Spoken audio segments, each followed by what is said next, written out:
Hello everyone, welcome back to my mini vlog. তো আজকে ছিল উল্টো রথ, তাই আমরা সবাই মিলে বেরিয়ে পড়েছিলাম রথ নিয়ে, রথটা সুন্দর করে সাজিয়ে। তো এখানে সবাই মিলে রেডি হয়ে গেছিলাম রথ নিয়ে বেরোবো বলে। তো রথটা দিদি উলু দিয়ে বার করছিল, বোনই সবার প্রথমে রথটা টানছিল। এরপর আমি একটু ভিডিও করে নিলাম। আর এখানে ভাই যেহেতু পড়তে যাবে, তাই ভাই ব্যাগ নিয়েই বেরিয়েছিল একেবারে।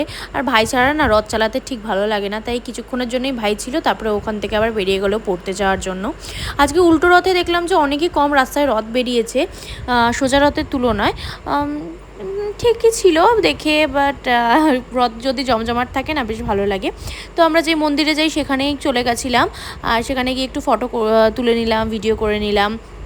আর এখানে বোন দাঁড়িয়েছিল ফটো তুলবে বলে। এখানে এবার মন্দিরের সামনে যেহেতু চলে এসেছিলাম, এখানেই সবাই মিলে আসছিল যারা যারা রথ চালাচ্ছিল। এরপর যেহেতু উল্টো রথ ছিল, তাই আমরা উল্টো দিকের রাস্তায় গেছিলাম, যেহেতু উল্টো রথ তাই। তো সেখানেও আমরা একটু ফটো ভিডিও তুলে নিলাম। ওখানেও দেখছিলাম যে রথ চলছিল, কিন্তু অনেকই তুলনামূলক কম রথ ছিল। তো বাড়ির সামনে এসে আমি রথটা টেনে নিলাম, কারণ আমারই রথ টানা হয়নি শেষ পর্যন্ত। এরপর দিদি বাড়িতে রথটা ঢুকিয়ে দিল।